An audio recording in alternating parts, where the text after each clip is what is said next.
అందరికీ నమస్కారం అండి. కొత్త అపరాధ పరిశోధన కథలోకి స్వాగతం. ఈ కథ పేరు ముఖ్యమంత్రిని చంపాలి. రచన టెంపోరావు గారు. చదువుతున్నది దేవి. ఈ కథ మీ అందరికీ నచ్చితే తప్పకుండా లైక్ చేయండి. మీ లైక్స్ నాకు చాలా ముఖ్యమండి. ఇంకా కథలోకి వెళ్దామా? 12 దాటింది. అందరూ ముందు హాల్లో కూర్చుని ఉన్నారు. గోడకు చార్లబడి గచ్చు నేల మీద కూర్చున్నారు. తల్లి రత్నమ్మ, 2 కొడుకులు, 3 కూతుళ్ళు, అందరికంటే పెద్దవాడు కళ్ళు మూసుకొని ఉన్నాడు. రవి, నిన్న తిండి లేదు, ఇవాళ ఏదో తినకపోతే వీళ్ళందరూ చస్తారురా అంది తల్లి.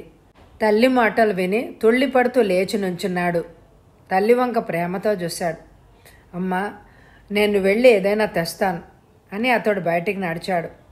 తల్లి అతడు వెనకనే వెళ్ళింది, రోడ్డు దాకా. ఎక్కడి నుంచి తెస్తావురా?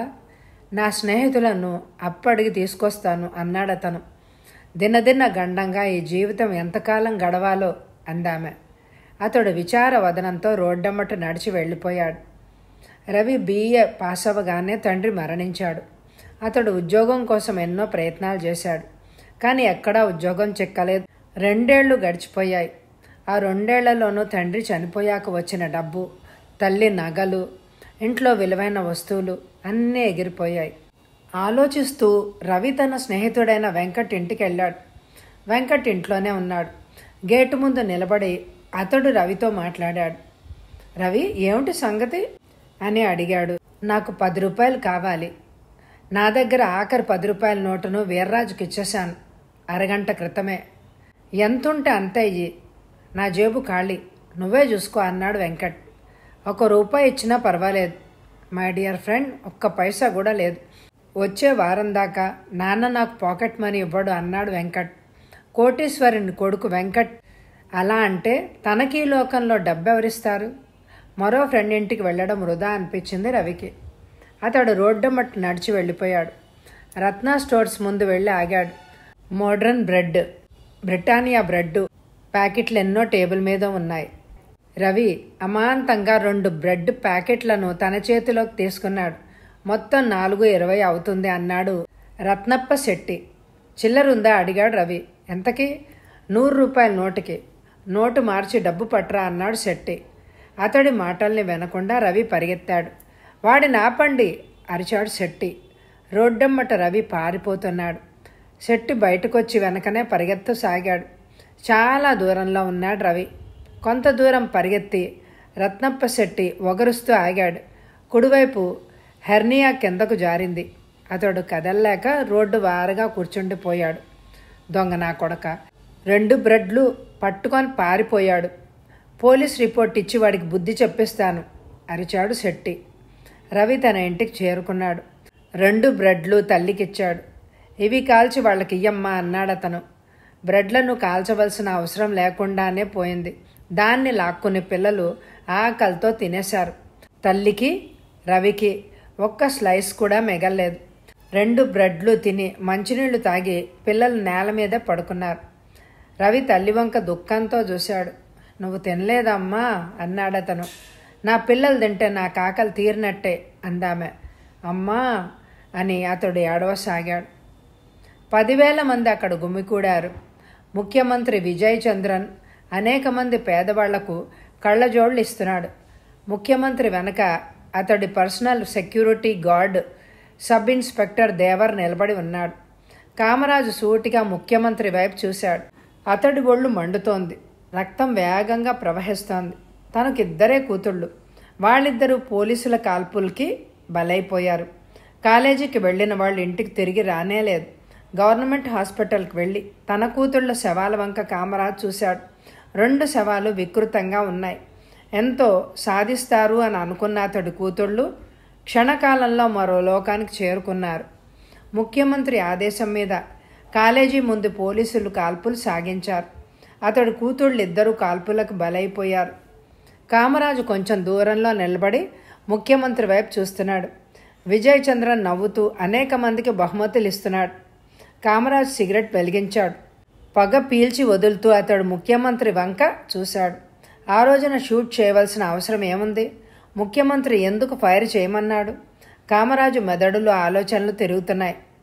తన కూతుళ్ల శవాలను చూశాక కామరాజు ముఖ్యమంత్రిని కలుసుకున్నాడు. నా కూతుళ్ళిద్దరూ ఆనాటి ఫైరింగ్లో మరణించారు అరిచాడతను. ముఖ్యమంత్రి అతడు భుజం మీద చేయేశాడు. కామరాజు గారు, నన్ను క్షమించండి. ఆనాటి షూటింగ్లో 20 మంది చనిపోయారు. మీ అమ్మాయిలను చంపాలనే ఉద్దేశంతో నేను షూట్ చేయమని లేదు. స్టూడెంట్స్ అందరూ ఆనాడు బస్సుల మీద రాళ్లు విసిరాడు. ఎన్ని కార్లనో కాల్చేశారు. అది ఆపడం కోసం షూటింగ్ జరిగింది అన్నాడు ముఖ్యమంత్రి. ముఖ్యమంత్రి ముందు కామరాజు ఎక్కువగా మాట్లాడలేకపోయాడు. కానీ కామరాజు మనసులో ముఖ్యమంత్రి విజయ్ చంద్రన్ హంతకుడులాగా నాటుకుపోయాడు. ముఖ్యమంత్రి వెళ్ళిపోయాడు. కామరాజు తన కారు వైపు నడిచాడు. కారులో కూర్చుని తలుపు మూసి అతడు సిగరెట్ వెలిగించాడు. కొంతసేపు తన జీవితం గురించి ఆలోచిస్తూ ఉండిపోయాడు. అతడు లక్షలు గడించాడు. కానీ అతడికి వారసులు లేరు. 2 కూతుళ్ళు మరణించారు. తన భార్యకు మెనోపాజ్ వచ్చేసింది. ఆమె పిల్లల్ని కనలేదు. అతడు కారుని పోనిచ్చాడు. రైలు పట్టాల పక్కనున్న రోడ్డమ్మట అతడి కారు వెళ్తోంది. రైలు పట్టాల మీద ఒక అతను అడ్డంగా పడుకుని ఉన్నాడు. వెనక నుంచి ఎలక్ట్రికల్ ట్రైన్ వస్తోంది. అతడు కారుని ఆపాడు. రైలు పట్టాల వైపు పరిగెత్తాడు. పట్టాల మధ్య పడుకున్న అతడిని బలవంతంగా పక్కకు లాగాడు. యూ ఫూల్, చస్తావా అరిచాడు కామరాజు. ఇలా జీవించడం కంటే చావడమే మేలు అన్నాడు ఆ యువకుడు. ట్రైను చప్పుడు చేస్తూ వెళ్ళిపోయింది. కామరాజు ఆ యువకుడిని తన కారులోకి లాక్కు వెళ్ళాడు. ముందు సీట్ మీద కూర్చోబెట్టి తలుపు మూశాడు. అతడు వెళ్ళి స్టీరింగ్ వీల్ వెనక కూర్చున్నాడు. కామరాజు కారుని పోనిచ్చాడు. ఎవరు నువ్వు? నా పేరు రవి అన్నాడతను. ఎందుకు అలా చావాలని ప్రయత్నించావు అడిగాడు కామరాజు. బ్రతికుండి ఏమీ చేయలేనప్పుడు చావడం మంచిదనిపించింది అన్నాడతను. అంతా వివరంగా చెప్పు. తల్లి, 3 చెల్లెళ్ళు, 1 తమ్ముడు నాకున్నారు. నేను పెద్దవాడిని. BA పాస్ అయ్యాను. నాకెక్కడ ఉద్యోగం దొరకలేదు. ఇంట్లో నా వాళ్ళ ఆకలితో బాధపడ్డాను చూడలేక చావడానికి సిద్ధపడ్డాను. నువ్వు చేస్తే వాళ్ళ బాధ తగ్గుతుందా? వాళ్లకు తిండి దొరుకుతుందా? వాళ్ల బాధను చూడకుండా మరో లోకంలో ఉండొచ్చు. కొంతసేపు కామరాజు మాట్లాడకుండా కారుని పోనిచ్చాడు. రోడ్డు దీపాలు వెలుగుతున్నాయి. ఒక హోటల్ ముందు అతడు కారు ఆపాడు. ఏదైనా తిందువు గాని రా. నా వాళ్ళు తింటేనే కానీ నేను తినను. నువ్వు తిని వాళ్ళకు పట్టుకెళ్ళొచ్చు. కారు దిగి 2 లోపలికెళ్లారు. విశాలమైన హాల్లో లైట్లు ప్రకాశవంతంగా వెలుగుతున్నాయి. ఒక టేబుల్ ముందు 2 ఎదురెదురుగా కూర్చున్నారు. బేరర్ రాగానే కామరాజు ఆర్డర్ ఇచ్చాడు. ఎదురుగా కూర్చున్న రవి వంక అతడు చూస్తూ ఉండిపోయాడు. ముఖ్యమంత్రి పర్సనల్ సెక్యూరిటీ గార్డు దేవరికి రవికి చాలా పోలికలు ఉన్నాయి. మీరు చాలా మంచివారిలా ఉన్నారు అన్నాడు రవి ఏదో అనాలని. మంచివాళ్లకు మంచివాడినే అన్నాడతను క్లుప్తంగా. మీ గురించి చెప్పండి. తిండి లేక మీరు బాధపడుతున్నారు.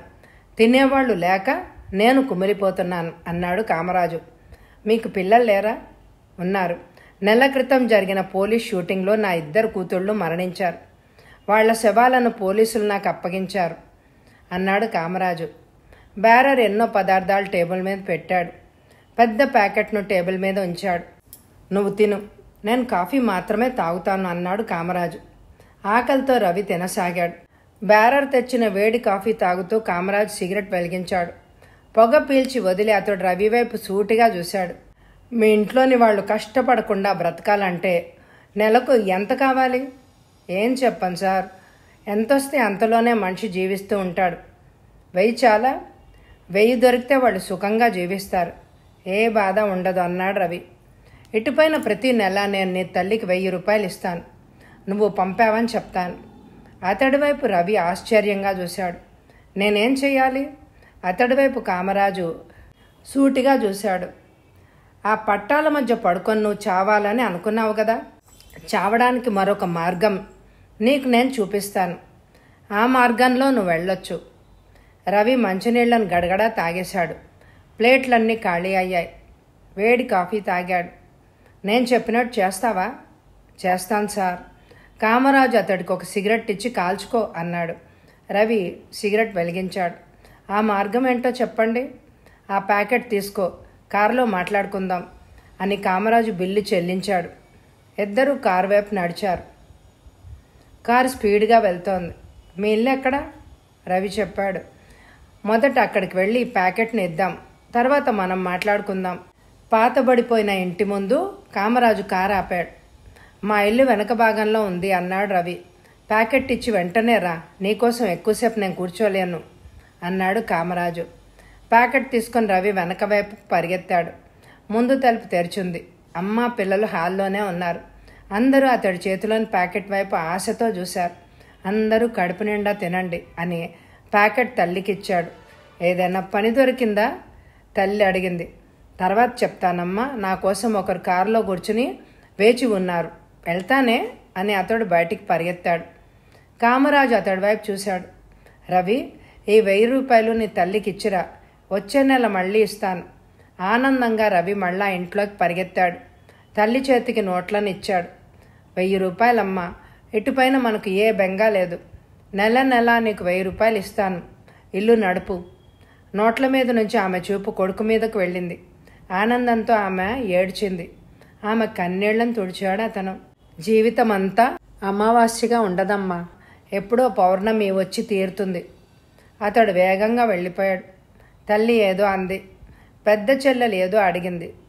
ఆగి వాళ్ళకి జవాబు ఇచ్చేందుకు అతడికి టైం లేదు. అతడు ముందు సీట్ మీద కూర్చుని తలుపు మూశాడు. కామరాజు కారును పోనెచ్చాడు. నువ్వు ఇటుపైన మీ ఇంటికి వెళ్ళవు అన్నాడు కామరాజు. అతడు ఉలిక్కిపడ్డాడు.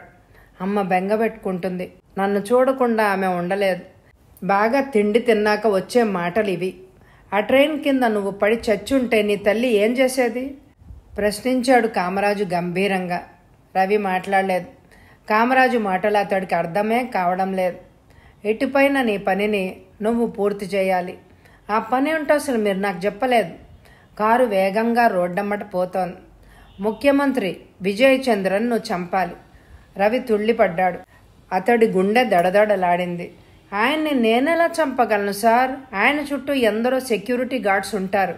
పిస్టల్ని నేనెంతవరకు అసలు చూడనే లేదు. అన్ని రకాల ఆయుధాలను నువ్వు చూస్తావు. నీకు నేను ట్రైనింగ్ ఇప్పిస్తాను. ఆయన్ని చంపితే మనకేం వస్తుంది సార్? నీకు చావు సంభవిస్తుంది. నీవు చావాలనుకున్నావు కదా, పోలీసులు నిన్ను కాల్చి చంపొచ్చు, లేక పట్టుకుని నీ మీద కేసు పెట్టి తర్వాత నిన్ను ఉరి తీయొచ్చు. ఏ విధంగానైనా నువ్వు చస్తావు. మరొకరిని చంపడం నాకు ఇష్టం లేదు సార్. నీ తల్లి, నీ చెల్లెళ్ళు, నీ తమ్ముడు కడుపు నిండా తిని బ్రతికి ఉండాలి అంటే నువ్వు హత్య చేసి తీరాలి. నువ్వు చంపకపోతే వాళ్ళు కష్టపడతారు. నెలకు 1000 వాళ్ళకి అందదు. మీరు చెప్పినట్టే చేస్తాను సార్ అన్నాడు రవి మరేమీ గత్యంతరం లేక. రోడ్డమ్మట కారు దూసుకుపోతోంది. పెద్ద మేడ. తన గదిలో రవి కూర్చుని ఉన్నాడు. ఎదురుగా పెద్ద సోఫాలో కామరాజు ఉన్నాడు. కామరాజు సన్నగా పొడవుగా ఉంటాడు. తల మీద వెంట్రుకలు ఎప్పుడో రాలిపోయాయి. చాలా పట్టుదల గల మనిషి అని అతడి మొహం చూస్తే అందరికీ తెలుస్తుంది. కామరాజు ఎప్పుడు సూట్లోనే ఉంటాడు. చేతిలో ఎప్పుడు చందనపు కర్ర ఉంటుంది. అతడి బూట్లు మెరుస్తూ ఉంటాయి. దుస్తులంటే అతడికి ఎంతో ఇష్టం. కామరాజు అతడి వైపు చూశాడు. రవి, ఈ ఆల్బమ్ చూడు. రవి ఆ ఆల్బమ్ చూస్తూ ఉండిపోయాడు. ఆఖరిదాకా చూసి అతడు కామరాజు వంక తిరిగాడు. చాలా అందమైన యువతులు సార్ అన్నాడు అతను. ఈమె నా పెద్ద కూతురు జయ, ఈమె నా చిన్న కూతురు విజయ. ఫోటోలన్నీ రంగుల్లో ఉన్నాయి. అంత అందమైన నా 2 కూతుళ్ళు క్షణంలో మరణించారు. పోలీసుల తుపాకీ గుళ్లకు బలైపోయారు. ఆనాడు షూట్ చేయడం పోలీస్ కమిషనర్కి ఇష్టమే లేదు. ముఖ్యమంత్రి షూట్ చేయమని ఆర్డర్ ఇచ్చాడు. అటుపైన షూటింగ్ జరిగింది. చాలా ట్రాజిక్ సార్ అన్నాడు రవి. కామరాజు కళ్ళు ఆగ్రహంతో కసితో ఎర్రబడ్డాయి. ఓట్ల కోసం సంవత్సరం క్రితం ఈ ముఖ్యమంత్రి ఇంటింటికి వెళ్ళాడు. పదవిలో పడగానే అతడి కళ్ళు పైకెక్కాయి. తనకు ఓటు వేసిన ప్రజలను మర్చిపోయాడు. వాడికి బుద్ధి చెప్పాలి అరిచాడు కామరాజు. అమాంతంగా కామరాజు సోఫాలోంచి లేచాడు. నాతో రా అన్నాడు. రవి లేచి అతడితో వెళ్ళాడు. ఓ పడగదిలోకి ఇద్దరూ వెళ్ళారు. పరుపు మీద 50 ఏళ్ల వయసులో ఉన్న స్త్రీ పడుకునుంది.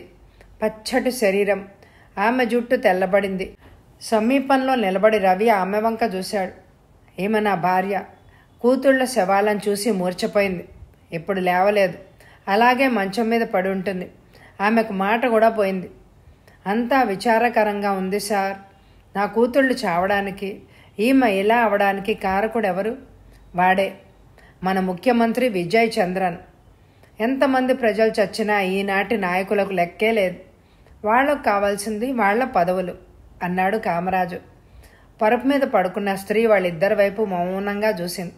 మెల్లిగా ఇద్దరు వెనక్కు తిరిగి రవి ఉండే గదిలోకి చేరుకున్నారు. సోఫాలో కూర్చొని కామరాజు సిగరెట్ వెలిగించాడు. పొగ వదులుతూ అతడి వైపు చూశాడు. ప్రతి యుగంలోనూ దుష్టులను శిక్షించడానికి విష్ణువు ఎన్నో అవతారాలు దాలుస్తాడు. ముఖ్యమంత్రిని చంపడం కోసం నువ్వు అవతరించావు. ఆత్మహత్యకు బలైపోకుండా అందుకే నేను కాపాడాను. ఏం చెప్పాలో రవికి తోచలేదు. మాట్లాడకుండా అతడు చెప్పింది వినసాగాడు. విజయ్ చంద్రన్ చాలా కాలం నుంచి నాకు తెలుసు. అతడికి హృదయం లేదు. ఒక్క అడుగు ముందుకు వెళ్ళడం కోసం అతడు ఏదైనా చేస్తాడు అన్నాడు కామరాజు. విజయ్ చంద్రన్ చాలా మంచివాడని, పేదవాళ్లకు ఎంతో సేవ చేస్తాడని అతడు విన్నాడు. కామరాజు చెప్పిందంతా వ్యతిరేకంగా ఉంది. చాలామంది ప్రజలకు ముఖ్యమంత్రి విజయ్ చంద్రన్ దేవుడితో సమానుడు. ఇవాళ రాత్రి ఒక మీటింగ్ ఉంది. ముఖ్యమంత్రి అక్కడికి వస్తాడు. నువ్వు నేను ఆ మీటింగ్కి వెళ్దాం అని కామరాజు లేచి గదిలోంచి బయటికి వెళ్ళిపోయాడు. అక్కడ లైట్లు కాంతిని నలువైపులా వెదజల్లుతున్నాయి. కారును ఒక చోట ఆపి కామరాజు, రవి కొంత దూరం నడిచి పేవ్మెంట్ మీద నిలబడ్డారు. తనని ఎవరూ గుర్తించకూడదని కామరాజు తన వేషాన్ని కొద్దిగా మార్చుకున్నాడు. పోలీస్ జీప్ వచ్చి ముందుకు పోయింది. ముఖ్యమంత్రి కారు వెనకనే వచ్చింది. పోలీస్ జీప్ వెనకనే కారు ఆగింది. ముందు సీట్ మీద కూర్చున్న personal security guard sub inspector Devar కిందకు దిగి వెనక తలుపు తెరిచాడు. ముఖ్యమంత్రి కిందకి దిగాడు. అతడు కూడా నడుస్తున్న సెక్యూరిటీ గార్డ్ దేవర్, ముఖ్యమంత్రితో నడిచే సెక్యూరిటీ గార్డును జాగ్రత్తగా గమనించు అన్నాడు కామరాజు అతడి చెవిలో. ఎదురుగా ఉన్న ఒక పబ్లిక్ హాల్లోకి ముఖ్యమంత్రి ప్రవేశించాడు. రవిని కొంచెం వెనక్కు తీసుకెళ్లాడు కామరాజు. నేను లోపలికి రాను, హాల్లోకి వెళ్ళు. ఆ సెక్యూరిటీ గార్డును బాగా గమనించు, త్వరగా తిరిగిరా అన్నాడతను. రోడ్డు దాటి రవి రాజేశ్వరి హాల్లోకి నడిచాడు. హాలు జనంతో నిండి ఉంది. ముఖ్యమంత్రి కూర్చునున్నాడు. అతడు వెనకనే నిలబడి ఉన్నాడు సెక్యూరిటీ గార్డ్ దేవర్. రవి మెల్లిగా ముందుకు వెళ్ళాడు. సెక్యూరిటీ గార్డు వైపు ఆశ్చర్యంగా చూశాడు. అతడు యూనిఫామ్లో ఉన్న అచ్చం తనలాగే ఉన్నాడు. కొంతసేపు అయ్యాక రవి బయటికి కదిలాడు. పేవ్మెంట్ మీద కామరాజు తారట్లాడుతున్నాడు. ఇద్దరూ కారు వైపు నడిచారు. నువ్వు తెలుసుకున్నదేంటి? సెక్యూరిటీ గార్డుకు నాకు చాలా పోలికలు ఉన్నాయి అన్నాడు రవి. ఇద్దరు కారులో కూర్చున్నారు. కామరాజు కారుని పోనిచ్చాడు.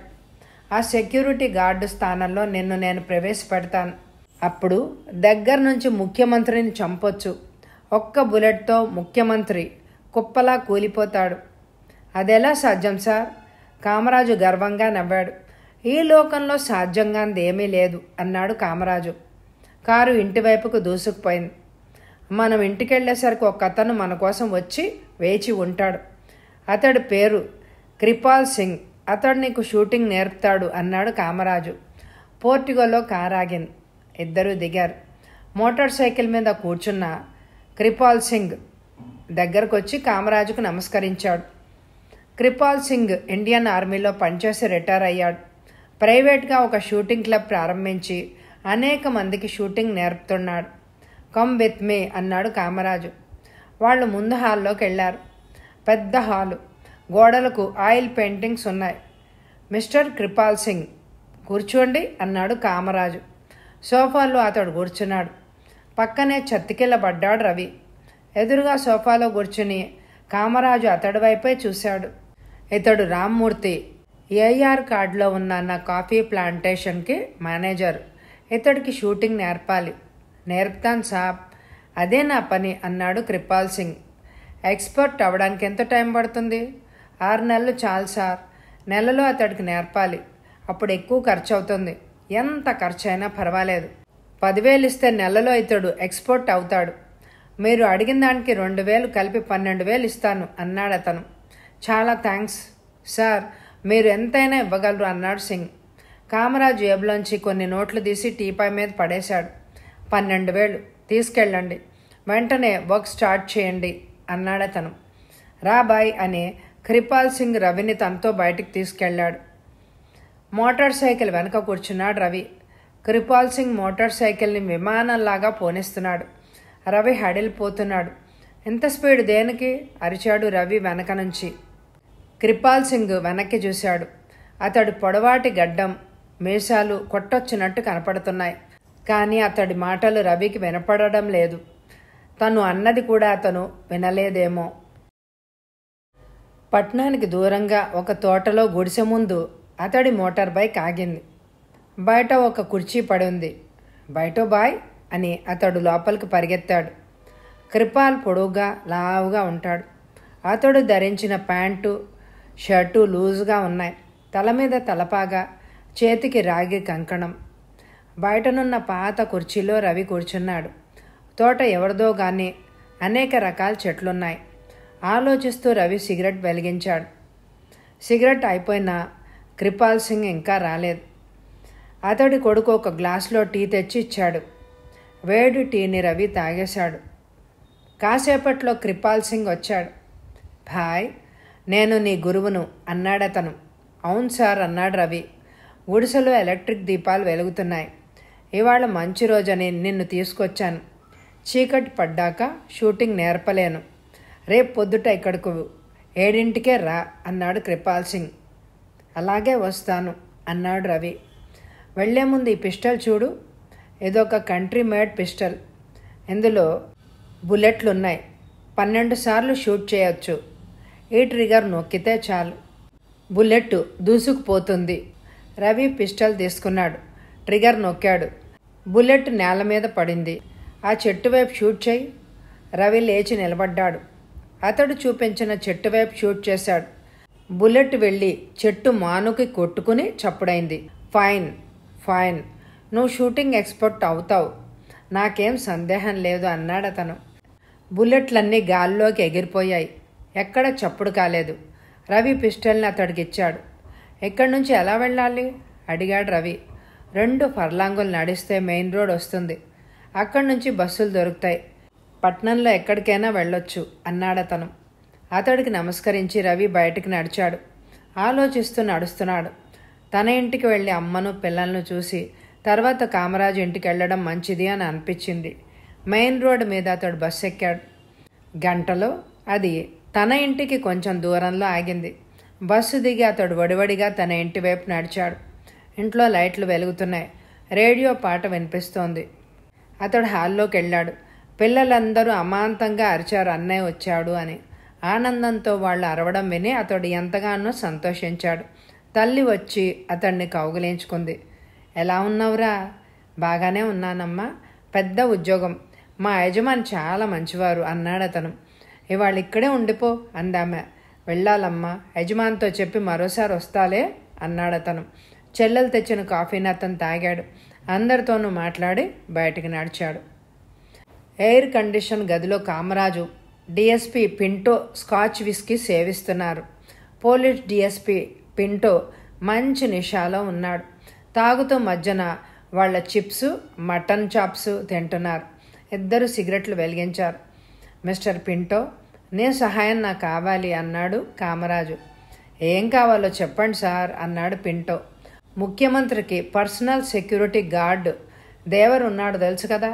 అవును తెలుసు అన్నాడు అతను. అతడిని గురించి నాకు పూర్తి వివరాలు కావాలి. అంతా కనుక్కుంటాను సార్. కామరాజు నవ్వాడు. మీ అమ్మాయి పెళ్ళని నువ్వు నాకు ఫోన్లో చెప్పావు.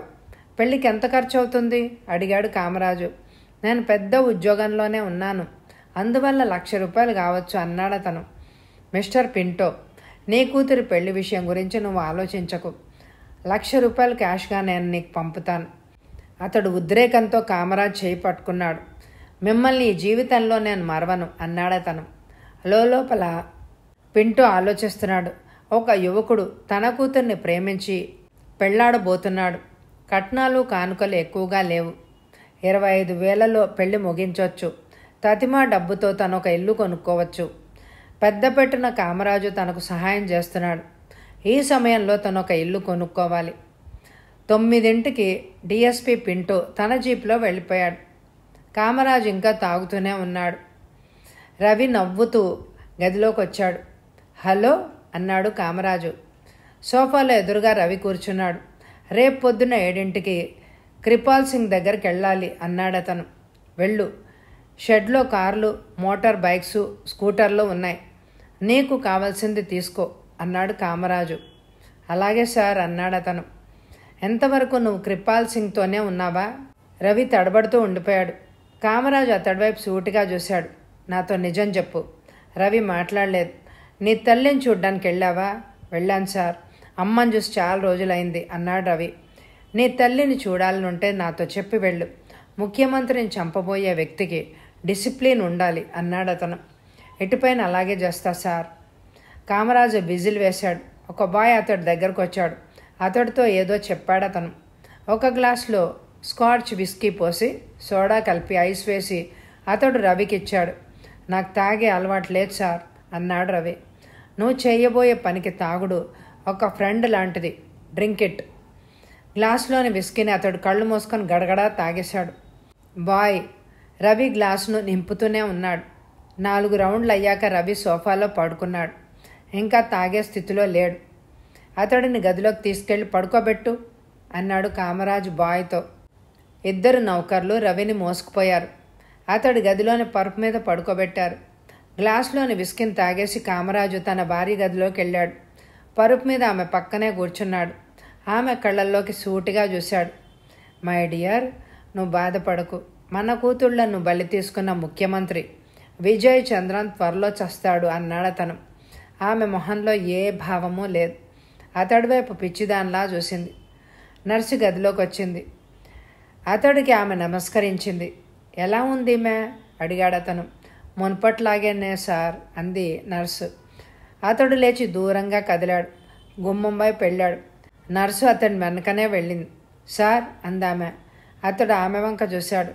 మీతో ఒక విషయం మాట్లాడాలి అందామె. ఈ రాత్రి నా గదికి రా, మాట్లాడుకుందామని అతడు వెళ్ళిపోయాడు. టైం 12 కావస్తోంది. ఎవరో తలుపును తట్టారు. కామరాజు వెళ్ళి తలుపును తీశాడు. ఎదురుగా నర్సు మేరీ నిలబడి ఉంది. కమిన్ అన్నాడతను. ఆమె లోపలికి వచ్చింది. ఆమెను సోఫాలో కూర్చోమన్నాడు. ఆమె కూర్చుంది. సార్ అందామె. చెప్పు అన్నాడతను. నాకు 2 చెల్లెళ్ళున్నారు.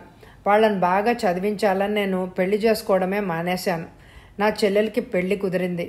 అది చెయ్యాలంటే నాకు కనీసం 10,000 కావాలి. మీరు ఎంతో కొంత సహాయం చేస్తే ప్రతి నెల అప్పు తీర్చుకుంటాను అందామె. మిస్ మేరీ, నీకు 10,000 ఇస్తాను. నీ చెల్లెలు పెళ్లి చేయి. ఇది అప్పుగా నీకు నేను ఇవ్వడం లేదు. నువ్వు నాకు ఈ డబ్బు తిరిగి ఇవ్వనవసరం లేదు అన్నాడతను. ఆమె ఆశ్చర్యపోతూ ఉండిపోయింది. మిస్ మేరీ, మంచిని పెంచడం ధర్మంగా నేను భావిస్తాను అన్నాడు కామరాజు. మిస్ మేరీ యవ్వనంలో ఉంది. తన గదికి రమ్మంటే అతడి కన్ను ఆమె మీద ఉందని ఆమె అనుకుంది. కానీ కామరాజు అటువంటి వాడు కాడు. సోఫాలోంచి ఆమె లేచింది. అతడి ముందు నేల మీద పడి సాష్టాంగ నమస్కారం చేసింది. సార్, మీరు చాలా గొప్పవారు అందామె. చెల్లి, గొప్పతనం ధనంలో లేదు, కల్చర్లో ఉంది. నా భార్య అంటే నాకెంతో అభిమానం. ఆమెకి నేనెప్పుడు అన్యాయం చేయను అన్నాడతను. అతడు 10,000 ఆమెకి ఇచ్చాడు. పెళ్ళి బాగా జరగాలే, అంతే నాకు కావాలి. ఎవ్వరు ఎక్కడ ఆనందంగా ఉన్నా నేను వాళ్లతో ఆనందిస్తాను అన్నాడతను. మిస్ మేరీ అతడికి నమస్కరించి వెళ్ళిపోయింది. ఆమె హ్యాండ్ బ్యాగ్లో అతడిచ్చిన 10,000 ఉంది. డిఎస్పి పింటూ అతడికి ఎదురుగా కూర్చున్నాడు. కామరాజు అతడి వైపు చూశాడు. దేవర్ గురించి అంతా కనుక్కున్నాను అన్నాడు పింటో. వివరంగా చెప్పు అన్నాడు కామరాజు. దేవర్ ఒక్కగానొక్క కొడుకు. అతడికి ఇంకా పెళ్లి కాలేదు. అతడు తల్లితో జీవిస్తున్నాడు.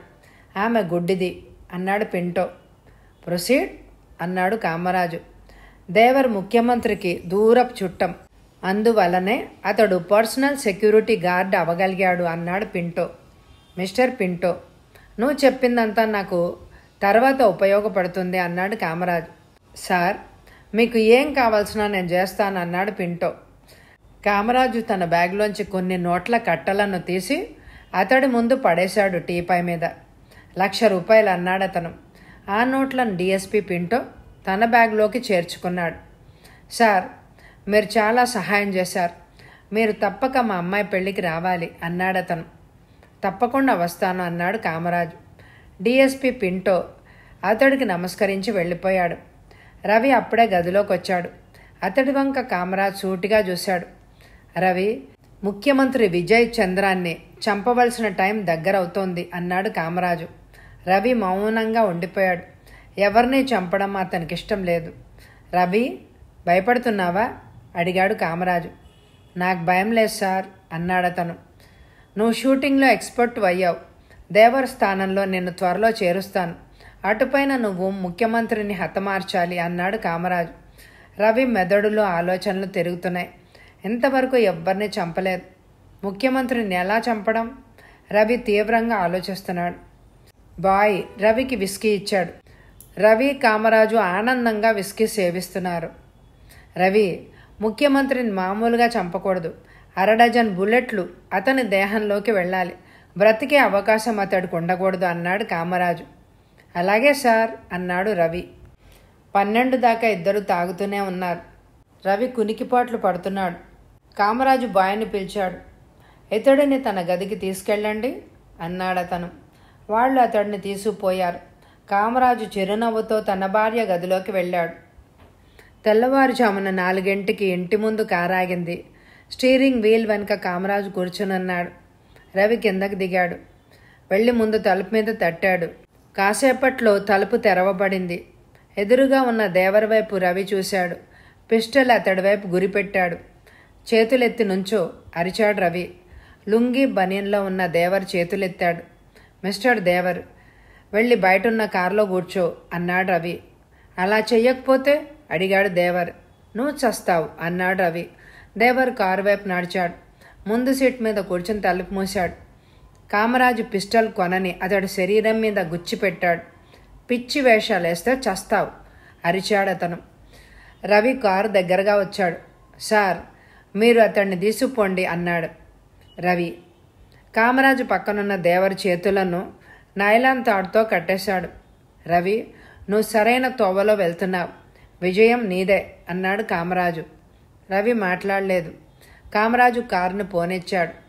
రవి ముందు తలుపు మూసి లోపలికెళ్ళాడు. ఒక గదిలో దేవరు గుడ్డి తల్లి పడుకునుంది. పక్క గదిలో ఉన్న పరుపు ఖాళీగా ఉంది. రవి ఆ గదిలోకి వెళ్ళి పరుపు మీద పడుకున్నాడు. కామరాజు వేగంగా పోనేస్తున్నాడు. దేవరు అతడి వైపు చూశాడు.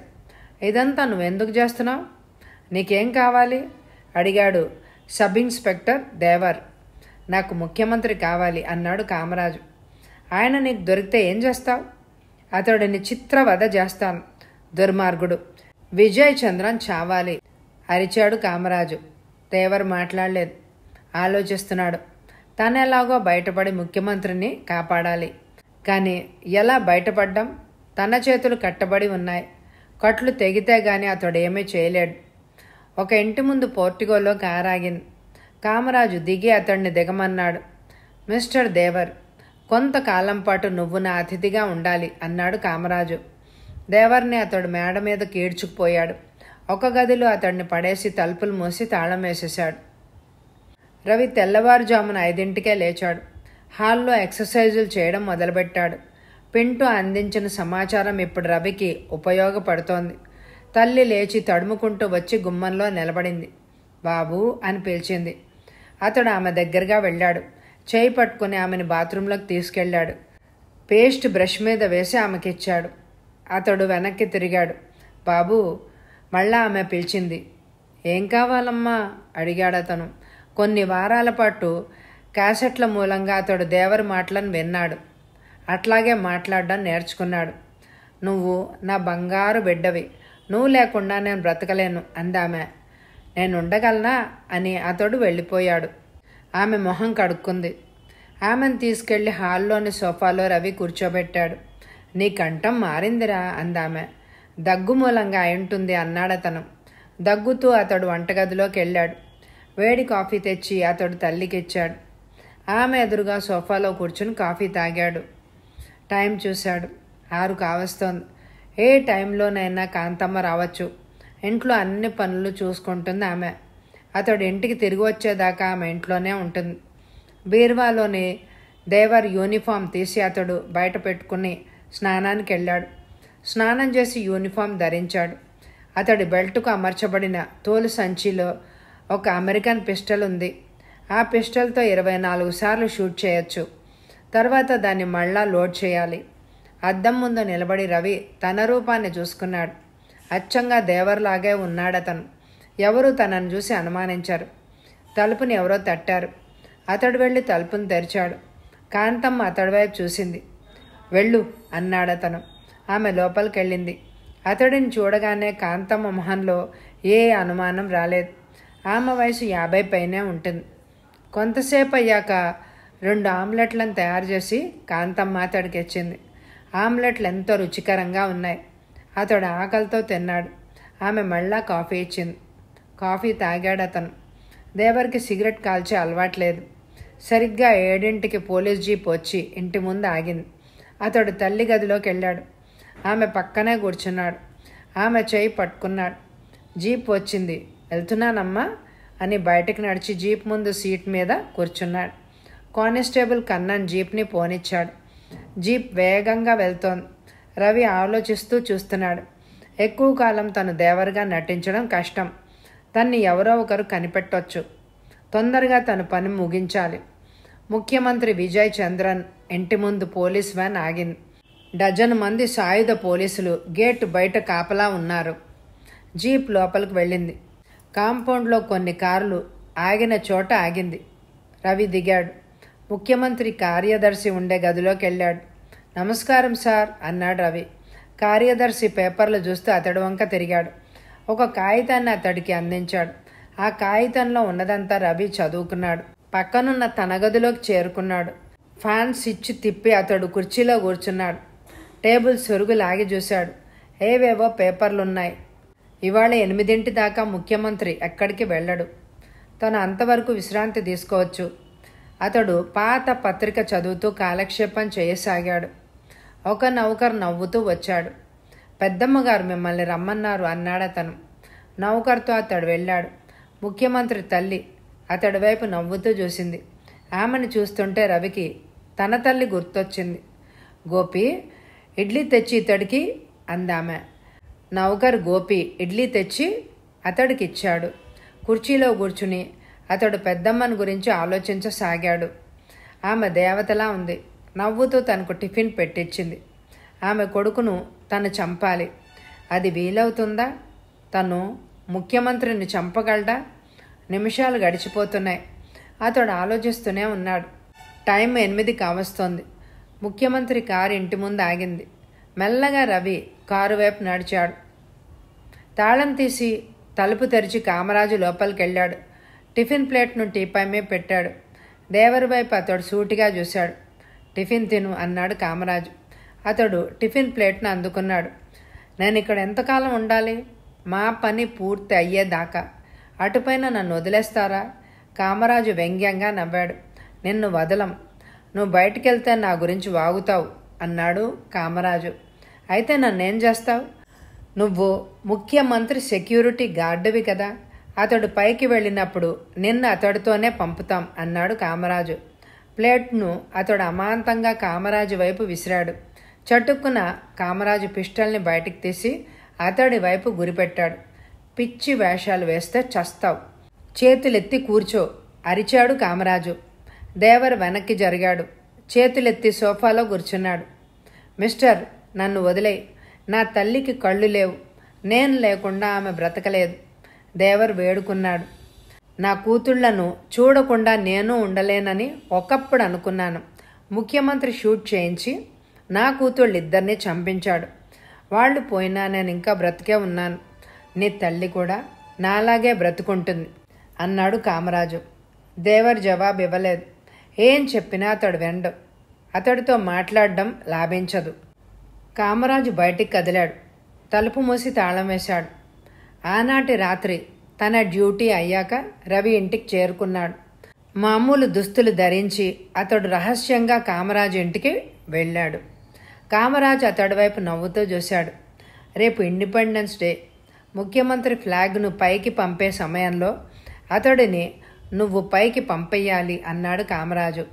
మీరేం భయపడకండి, అంతా అనుకున్న ప్రకారమే జరుగుతుంది అన్నాడు రవి. కామరాజు వైపు చూశాడతను. పిశాచంలా ఉన్నాడతను. పగ అతడి హృదయంలో కళ్ళల్లో మండుతోంది. నువ్వు ఇక్కడికి రావడం ఎవ్వరు చూడలేదు కదా? ఎవ్వరు చూడలేదు. కామరాజు లేచాడు. అతడితో కరచాలనం చేశాడు. రవి, రేపు ఈ పాటికి మనం షాంపైన్ తాగుతూ ఉంటాం అన్నాడు కామరాజు. తాగడానికి నేనుండను, మీరే తాగాలి అన్నాడు రవి. అతడికి బై బై చెప్పి రవి వెళ్ళిపోయాడు. ఆటోలో దేవర్ ఇంటికి చేరుకున్నాడు. మీకోసమే చూస్తున్నా అంది కాంతమ్మ. ఏమిటి సంగతి అడిగాడు రవి. నేను ఇంటికి పోవాలి, నా కూతురి ఆరోగ్యం బాలేదు. వెళ్ళిరా అన్నాడు అతను. కాంతమ్మ వెళ్ళిపోయింది. అతడు తల్లి గదిలోకి వెళ్ళాడు.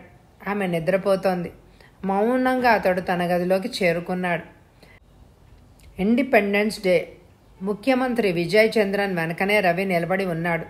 ఫ్లాగ్ హోస్టింగ్ కార్యక్రమం సాగుతోంది. మంత్రులందరూ లైన్లో నిలబడి ఉన్నారు. ఫుల్ సూట్లో ఉన్న కామరాజు దూరం నుంచి ప్రజల మధ్య నుంచి రవి వైపు డేగలాగా చూస్తున్నాడు. కామరాజు వేళ్లతో సౌజ్ఞ చేయగానే తను షూట్ చేయాలి. రవి ఆలోచిస్తున్నాడు. ముఖ్యమంత్రి విజయ్ చంద్రన్ నవ్వుతూ తాడు కొన పట్టుకున్నాడు. కామరాజు వేళ్లతో సౌజ్ఞ చేశాడు. 2 సార్లు రవి పిస్టల్ భయంకరంగా మ్రోగింది. మీరిక్కడే ఉండండి అని విజయ్ చంద్రాన్ని హెచ్చరించి రవి పరిగెత్తాడు. నడిచిపోతున్న కామరాజును బలంగా పట్టుకున్నాడు ముఖ్యమంత్రి. ఇతర మంత్రులు, పోలీస్ ఆఫీసర్లు అక్కడికి వెళ్లారు. కామరాజు కోట్ జేబులో ఉన్న పిస్టల్ని రవి బయటికి లాగాడు. ముఖ్యమంత్రికి చూపించాడు. ఈయన మనవైపు పిస్టల్ గురిపెట్టడం చూసి గాల్లోకి షూట్ చేశాను అన్నాడు రవి. కామరాజు గారా అన్నాడు ముఖ్యమంత్రి. మీ సెక్యూరిటీ గార్డ్ చెప్పింది నిజం కాదు, నేను మిమ్మల్ని ఎందుకు చంపుతాను అన్నాడు కామరాజు. రవి ముఖ్యమంత్రి వైపు వినయంగా చూశాడు. దేవర్, ఏదైనా చెప్పాలా అడిగాడు ముఖ్యమంత్రి. నేను దేవర్ని కాను సార్. దేవర్కి నాకు బాగా పోలికలున్నాయి. దేవర్ని ఖైదు చేసి అతడి స్థానంలో నన్ను ప్రవేశపెట్టాడొక వ్యక్తి. మిమ్మల్ని చంపమన్నాడు. ఎవరా వ్యక్తి? ఆయనే కామరాజు గారు. నేను మిమ్మల్ని చంపడం లేదని గ్రహించి తనే పిస్టల్ని మీ వైపు తిప్పారు. అదే క్షణంలో నేను షూట్ చేశాను. ఆయన పిస్టల్ని జేబులో పడేసుకుని పోతుంటే పట్టుకున్నాను అన్నాడు రవి. దేవర్ ఎక్కడున్నాడు అడిగాడు ముఖ్యమంత్రి. ఆయన ఇంట్లో అన్నాడు రవి. దేవర్ నా ఇంట్లో లేడు. అతడిని చంపి నా తోటలో పాతేశాను. అటుపైన ఇక్కడికి వచ్చాను. నన్ను నమ్మించి ఈ దుర్మార్గుడు నాకు ద్రోహం చేశాడు అన్నాడు కామరాజు. కొందరు పోలీస్ ఆఫీసర్లు కామరాజును జీపులో ఎక్కించుకొని వెళ్ళిపోయారు. ముఖ్యమంత్రి రవి వైపు చూశాడు. నీ పేరు? రవి సార్. మరొక సెక్యూరిటీ గార్డును నియమించేదాకా నువ్వు అదే పదవిలో ఉండు అన్నాడు ముఖ్యమంత్రి. ఇండిపెండెన్స్ డే కార్యక్రమం పూర్తయింది. జెండా జయప్రదంగా ఎగురుతోంది. ముఖ్యమంత్రి విజయ్ చంద్రన్ తన కారులో కూర్చున్నాడు. తలుపు మూసి రవి ముందు సీట్ మీద కూర్చున్నాడు. పోలీస్ కమిషనర్ కరీం కారు దగ్గరకు పరిగెత్తుకొచ్చాడు. తోటలో తవ్వి దేవర్ శవాన్ని బయటికి తీయించాం. కామరాజుని అరెస్టు చేశాం అన్నాడు అతను. కారు కదిలింది. ముఖ్యమంత్రి మెదడులో ఆలోచనలు సాగుతున్నాయి. రవి పిలిచాడు అతను. వెనక్కు తిరిగాడు. ఇంతకు ముందే దీని గురించి నువ్వు ఎందుకు చెప్పలేదు? ఆయన ఏం చేస్తాడో అని భయపడ్డాను. పోలీసులు నిన్ను అరెస్టు చేస్తారు. ఆ కేసు ముగిస్తే నా పర్సనల్ సెక్యూరిటీ గార్డుగా ఉండొచ్చు. కానీ నువ్వు ఒక సేవ చెయ్యాలి. ఏంటో చెప్పండి. తన కొడుకు పోయాడని తెలిస్తే దేవర్ తల్లి గుండె బాదుకొని చచ్చిపోతుంది. ఆమె ఎంతో కాలం బ్రతుకుండదు. అంతవరకు ఆమె కొడుకులాగా నటించి ఆమెకు ఆనందాన్ని ఇయ్యి. అలాగే సార్ అన్నాడు రవి. ముఖ్యమంత్రి నవ్వుతూ రవితో కరచాలనం చేశాడు. గాడ్ బ్లెస్ యూ అన్నాడు ముఖ్యమంత్రి. తారు రోడ్డమ్మట కారు దూసుకుపోతోంది. ఇంటి ముందు కారు ఆగింది. ముఖ్యమంత్రి దిగాడు. ఎస్పీ సుందరం రవి చేయి పట్టుకున్నాడు. నిన్ను అరెస్టు చేస్తున్నాం అన్నాడు సుందరం. మీ ఇష్టం అన్నాడు రవి నవ్వుతూ. ఆ తర్వాత రవిని విడిపించి తన సెక్యూరిటీ గార్డుగా ఎంచుకున్నాడు ముఖ్యమంత్రి. కథ సమాప్తం. ఈ కథ మీ అందరికీ నచ్చిందండి? అయితే తప్పకుండా లైక్ చేయండి. మీరు లైక్ చేస్తే ఈ వీడియో ఇంకొంచెం మందికి చూపించబడుతుంది. అలాగే ఎండ్ స్క్రీన్లో ఇదివరకు చదివిన క్రైమ్ స్టోరీస్, ఫ్యామిలీ స్టోరీస్, పూర్తి నవలలు, అపరాధ పరిశోధక నవలలు ఉంటాయి. తప్పకుండా వినండి. అలాగే నేను చదివిన కథలు వింటూ నాకు పాజిటివ్గా కామెంట్స్ పెడుతున్న మొత్తం అందరికీ పేరు పేరున నా హృదయపూర్వకమైన ధన్యవాదాలు తెలియచేసుకుంటున్నాను. Thank you very much my dear friends.